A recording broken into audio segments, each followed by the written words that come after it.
नवीन एक शहरी पर्यटक होता है जो एक दिन एक बहुत ही प्राचीन और पिछड़े हुए गांव में कुछ दिन रहने जाता है।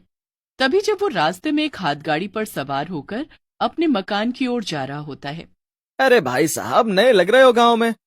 हाँ काका, मैं एक पर्यटक हूँ और इस गांव में घूमने आया हूँ। काफी सुंदर गांव है ये, पहाड़ों और नदियों से घिरा हुआ। साहब, जितना सुंदर दिखता है उतना ही डरावना भी है। बस एक सहूलियत देता हूँ, रात को सोने से पहले अपने घर के बाहर एक अच्छा सा पकवान बनाकर रख देना, वरना बहुत बुरा होगा। क्या? ये आप क्या कह रहे हैं काका? मैंने तो घूमते वक्त ही बाहर से खाना खा लिया था। फिर भी मैं जो कह रहा हूँ वो कीजिए, वरना आप बहुत बुरी तरह पछताएंगे। इस गांव में भूखी चुड़ैल का वास है। क्या कहा? भूखी चुड़ैल? नवीन उस हाथगाड़ी वाले की बातों पर विश्वास नहीं करता और बिना बाहर खाना रखे ही सो जाता है। जब वो अपने मकान के कमरे में सो रहा होता है, तभी अचानक से रात के 2 बजे दरवाजे पर खटखट होती है। नवीन खिड़की से झांक कर देखता है, तब दरवाजे के बाहर कोई भी नहीं होता। अजीब बात है, कोई भी नहीं है। फिर रात के 2 बजे कौन दरवाजा नॉक कर रहा होगा? खैर, शायद मेरे कान ही बज रहे होंगे। चलो सो जाता हूँ। नवीन सोने जा ही रहा होता है कि तभी फिर से उसका दरवाजा बजता है। खाना दे, जल्दी से मुझे खाना दे, मुझे भूख लगी है, खाना दे। ये क्या? ये तो एक चुड़ैल है। नहीं, हाथी गाड़ी वाले काका ने जो कहा था वो सच ही था। अब मैं क्या करूं?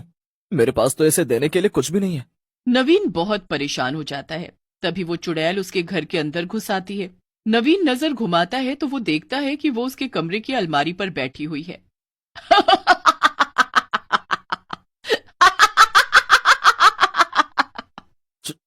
चुड़ैल, तुम अंदर कैसे आ गई? निकल जाओ यहाँ से। तेरी इतनी हिम्मत, तू मुझे निकलने का आदेश देगा? मैं एक सर्वशक्तिशाली चुड़ैल हूँ और आज तूने इस गांव का नियम तोड़ा है। नियम? कैसा नियम? तूने मेरे लिए घर के बाहर खाना ना रखकर बहुत बड़ी गलती कर दी है।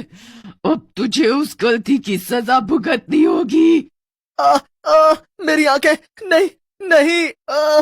अगले दिन नवीन के मकान में सरपंच समेत बाकी गांव वाले भी इकट्ठा हो जाते हैं और नवीन के बड़े भाई रोहित और भाभी शिखा को गांव में उसकी देखरेख करने के लिए बुलाया जाता है। मैंने उस चुड़ैल को खाना नहीं दिया, इसीलिए उसने मेरी आंखें निकाल ली और अपने साथ ले गई। अब मैं क्या करूं? मैं तो अंधा हो गया भैया भाभी। सरपंच जी, अगर आपके गांव में उस भूखी चुड़ैल का खौफ फैला हुआ है तो आपको हर एक पर्यटक और बाहर से आने वाले व्यक्ति को बताना चाहिए था ना। नहीं रोहित भैया, मुझे पता था। मुझे एक हाथ गाड़ी वाले काका ने बोला था, लेकिन मैंने उनकी बातों पर विश्वास नहीं किया और सो गया बगैर खाना रखे ही। सरपंच जी, उस भूखी चुड़ैल के लिए दरवाजे के बाहर खाना रखना इतना जरूरी क्यों है? बेटी, ये बहुत सालों पहले की बात है। इस गांव में कपालिका नाम की एक औरत अपने पति और सास ससुर के साथ रहती थी, लेकिन वो कपालिका को बहुत मारते थे और उसे खाना न देकर भूखा रखते थे, जिस कारण एक दिन उसकी मौत हो गई और उस दिन से वो चुड़ैल बनकर सबको परेशान कर रही है। लेकिन इस चुड़ैल को रोका भी तो जा सकता है ना। आप लोगों ने कुछ कदम क्यों नहीं उठाया? नहीं, कोई टोना टोटका काम नहीं आया। हमने सब कुछ करके देख लिया, लेकिन वो भूखी चुड़ैल बहुत भयानक और शक्तिशाली है। अगर किसी ने उसे खाना नहीं दिया तो वो उस व्यक्ति के साथ बहुत बुरा करती है और उसे किसी न किसी तरह से अपाहिज करके चली जाती है। हे भगवान! रोहित, तुम देवर जी को यहाँ से ले चलो। ये गांव खतरे से खाली नहीं। यहाँ की भूखी चुड़ैल हमारे साथ भी गलत कर सकती है। हाँ शिखा, तुम सही कह रही हो। नहीं नहीं रोहित बेटा, ऐसा मत करो। अगर तुम दोनों चुड़ैल को खाना दिए बगैर ही गांव से चले गए तो वो तुम दोनों को भी नहीं छोड़ेगी। नहीं सरपंच जी, ऐसा कुछ नहीं होगा। हम दिन में ही निकल रहे हैं आज। हम शहर जाकर देवर जी का इलाज करवाएंगे। हाँ सरपंच जी, ऐसा मत कीजिए। आपको उस चुड़ैल को खाना तो खिलाना ही होगा। हाँ, एक बार जब कोई इस गांव में आता है और वो उस भूखी चुड़ैल कपालिका को खाना दिए बिना ही चला जाता है, तब वो उस व्यक्ति के पीछे हाथ धोकर पड़ जाती है। रुक जाइए और उसे खाना देकर ही जाइए। शिखा और रोहित दोनों सरपंच और गांव वालों की बात नहीं सुनते हैं और अपनी मनमानी करते हुए एक बैलगाड़ी पर सवार होकर नवीन को लेकर गांव से बाहर जाने के लिए प्रस्थान करते हैं। बैलगाड़ी चलाने वाली एक औरत होती है। खामखा सभी गांव वाले हमें कुछ भी कह रहे थे। अच्छा हुआ कि हम जल्दी से इस भूतिया गांव से बाहर निकल रहे हैं। हाँ शिखा, धन्यवाद शिखा भाभी। रोहित भैया, तू चिंता मत कर नवीन, मैं हूं ना। तू जल्दी ठीक हो जाएगा मेरे भाई। तभी अचानक से बैलगाड़ी एक खाई पर जाकर रुक जाती है। ये क्या? ओ बैलगाड़ी वाली, तुम्हारा दिमाग खराब हो गया है क्या? यहाँ खाई पर क्यों लाई हो तुम बैलगाड़ी? तभी वो औरत उनकी बातों का कोई जवाब नहीं देती। अरे कानपुर में हड़ताल है क्या तुम्हारे? सुनाई नहीं दे रहा है क्या?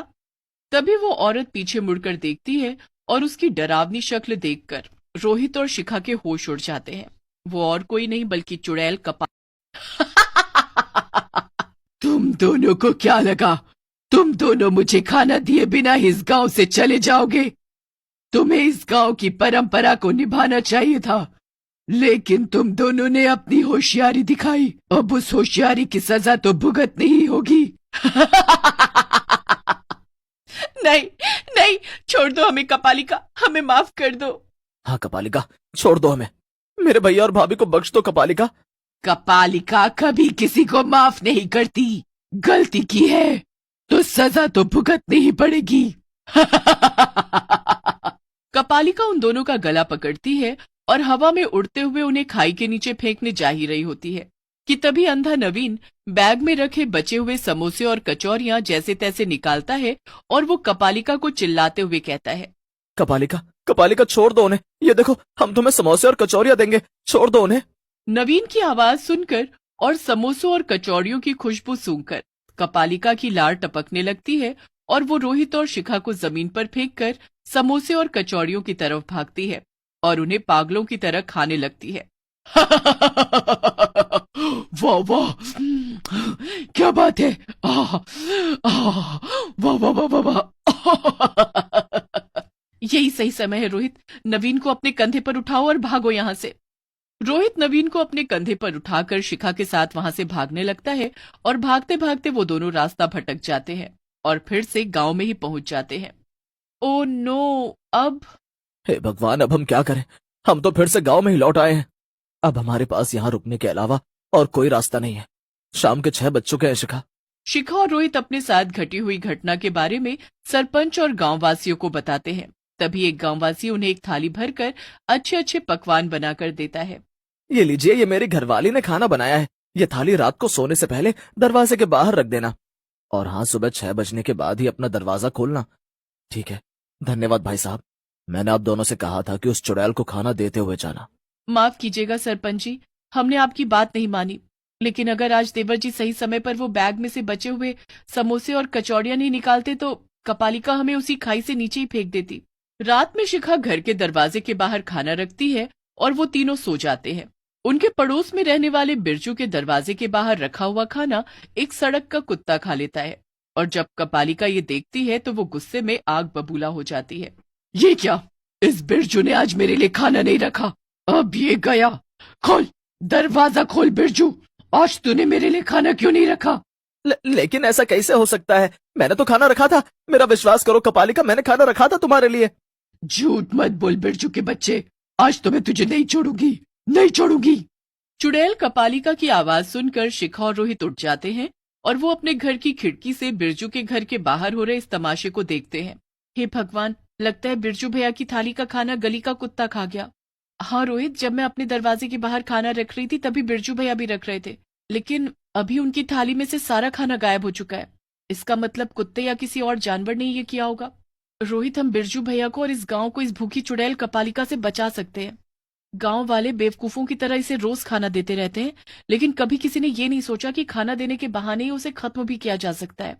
शिखा तुरंत अपने पास बचे हुए खाने को एक थाली में परोसती है और उसमें गांव के भव्य शिव मंदिर से मिली भस्म मिलाती है। अब देखना, इस भस्म से मिले हुए खाने को खाकर कैसे भूखी चुड़ैल कपालिका का अंत होगा। वाह शिखा, इतनी सी बात किसी के ध्यान में नहीं आई कि कपालिका को खाने से मारा जा सकता है। शिखा और रोहित कपालिका के सामने वो खाना ले जाते हैं और उस खाने को देख कपालिका की लार टपकने लगती है। अरे वाह, खाना, बढ़िया बढ़िया खाना। नहीं, ये तुम लोगों ने अच्छा नहीं किया। सभी गांव वाले कपालिका की इतनी तेज आवाज सुनकर जाग जाते हैं और वहां इकट्ठा हो जाते हैं। शिखा बेटी, आज तुमने वो कर दिखाया जो हम अनपढ़ गांव वाले कभी नहीं कर पाए।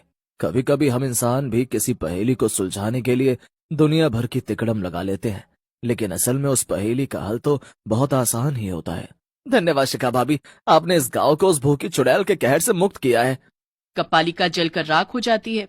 इस तरह अंत में भूखी चुड़ैल खत्म हो जाती है, जिसके बाद रोहित और शिखा शहर जाकर नवीन का इलाज करवाते हैं और साथ ही उस गांव में सभी लोग बिना किसी डर के आराम से रहने लगते हैं।